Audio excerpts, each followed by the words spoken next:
welcome everyone back to another video. Now, title of this video is going to be something like I landed my first role or first few days of my first offer.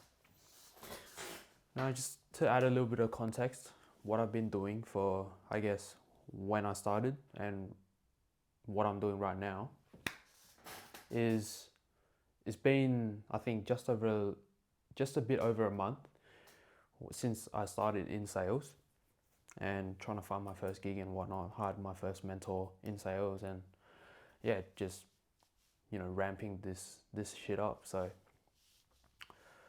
I think Feb something, hired my first mentor, hit the ground running, and he said what I should focus on when starting off is to get my first good offer. So what he recommends to do is network a lot, build relationships, and get referrals, right? Like that's how you reliably get sales jobs in the remote sales world. So I did that. So what I did was started my Facebook account, started posting every single day so that I've started to build like a personal brand for myself using like different strategies, accepting every friend request, and interacting with real people who can get me to where I want to go. Joined Facebook groups, interacted there, built relationships there as well, which is a very important thing. I guess start making posts, and then I think I got in a networking call at least once a day, which is pretty decent volume.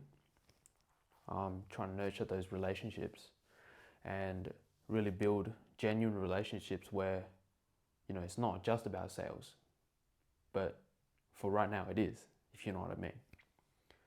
And then did that for quite a while, and then I got an interview with a B2B offer selling digital marketing services in Australia, and they're trying to scale from $500,000 a month to $1 million a month. So that's why they look to hire out a sales team.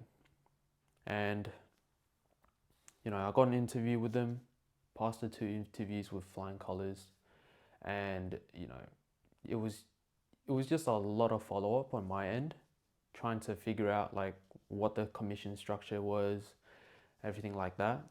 Like it took me 2 weeks ever since the first interview to actually get them to shoot me over the offer, which is crazy. Like I'm like, bro, shouldn't you have this thought out in your head anyways?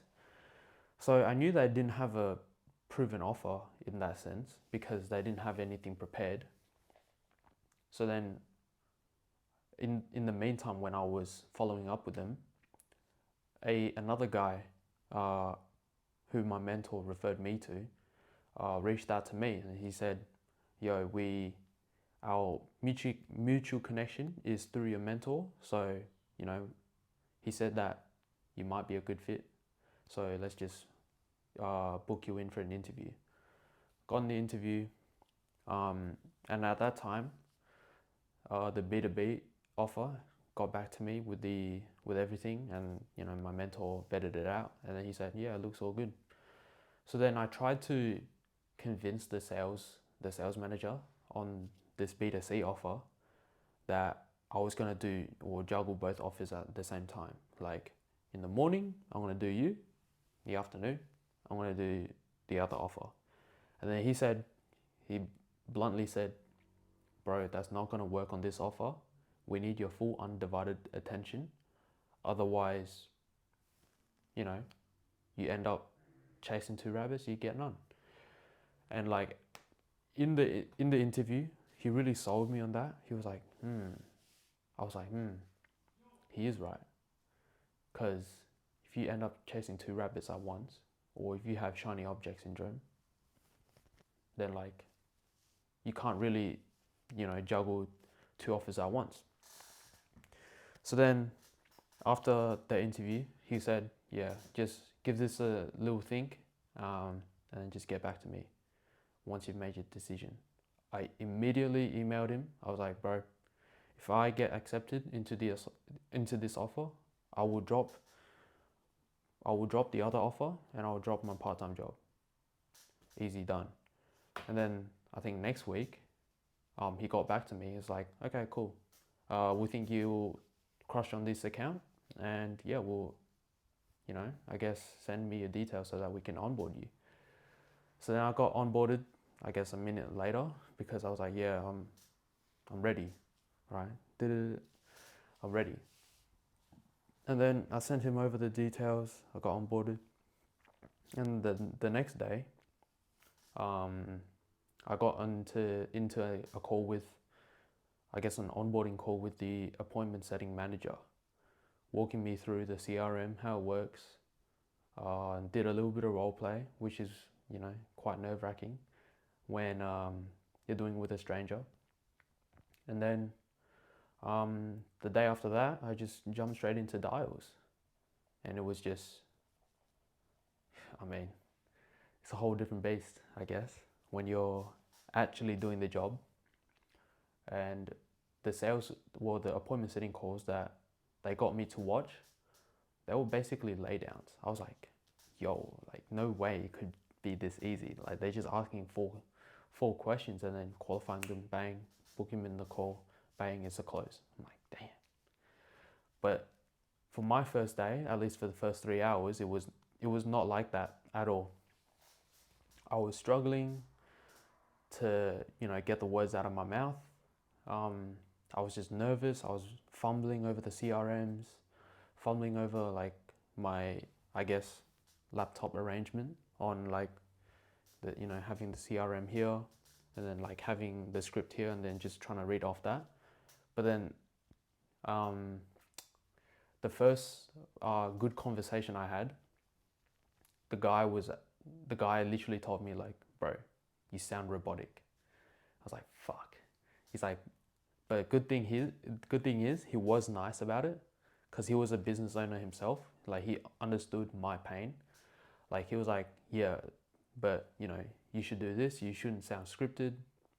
You should like really try and massage your words out, and get them out more smoothly. And it made sense. But again, after that, I was just so nervous. I was like, fuck, I just got someone to like, tell me what to do. And this is supposed to be my job.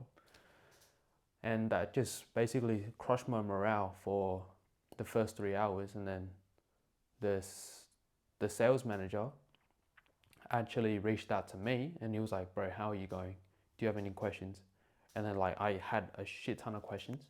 So then he just like got on a huddle with me. For those of you who don't know, that's basically like a call in Slack, which is a like communication CRM that we use. So then we got on a huddle. He gave me like straight fire, like straight sauce in that 1 hour. And I guess there were like 3 main takeaways.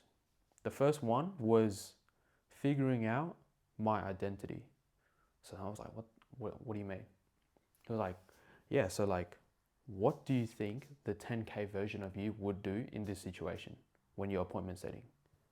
I was like, So I thought of it.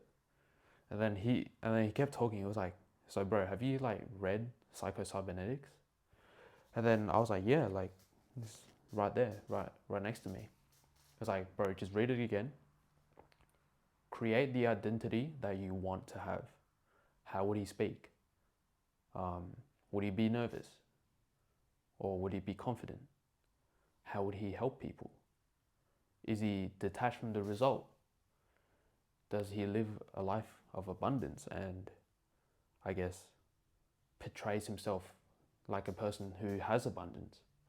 I was like, And I pondered on that a little bit, and then like, it all came to me. And then he said, and another thing, the second thing that I took away from that call was about framing. So he was like, so why is, XYZ said his name? why is he the top setter? Like, what comes across about his character that makes him the top setter? I'm like, yeah, well, I guess he's very calm. It's like, calm, like, what do you mean by that? It's like, yeah, like, I mean, he doesn't care if you know, you're in or not. Like, you're either in or you're not. Like, he doesn't care if you're not in. And then he's like, boom, that's exactly right. It's all about framing. I was like, bro, I've heard of this term before, right? Like, my mentor used the term framing. And then he's like, yeah, but do you know what it means? I'm like, no. He's like, well, what do you think it means? And then I think my response to him was like, it's like how you conduct yourself. And then he gave me the real answer. And then he's like, framing is about perspective. Now, that is the, actual definition. And he gave me a bunch of examples. He's like, yeah, well, if, the prospect says this, then like you should like, they're restricting you to like a small frame like this, right? But then like you got to zoom it out and, get them to see the bigger picture. So then I was like, yo. And he gave me an example. Like, one of the common objections is like, yeah, I'm not really interested. I just want more info. So they want more info. That's the objection. So then it's like, yeah, like, not a problem at all. And I guess this is what this 5 minute or 2 minute call is about. It is about me trying to book you in for an information call with, one of the reps. But I guess like we don't even know if we can even help you in the first place. So I guess, this call is just really about me trying to understand more about you, and if we can help you. And then boom, they just shut up. But then if they persist, then you just go like, yeah, so I guess let's just play pretend here. I mean, if I send you over like a video of, for more information, and you are happy with the business model and, what we do for our clients and how we get them results, I guess, is $1,000 something you have? And then like most of the time they go like, yeah. And then like, boom, that's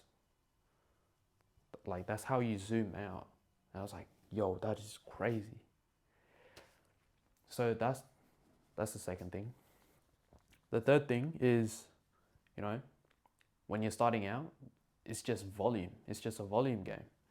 And he said, most people that, first get onboarded onto this role, they just want to, ramp up and just, do $50 their first week, and then ramp it up to 100, then ramp it up to 150, right? But then that's not how it works.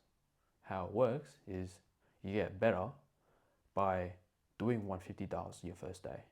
And that's exactly what I did.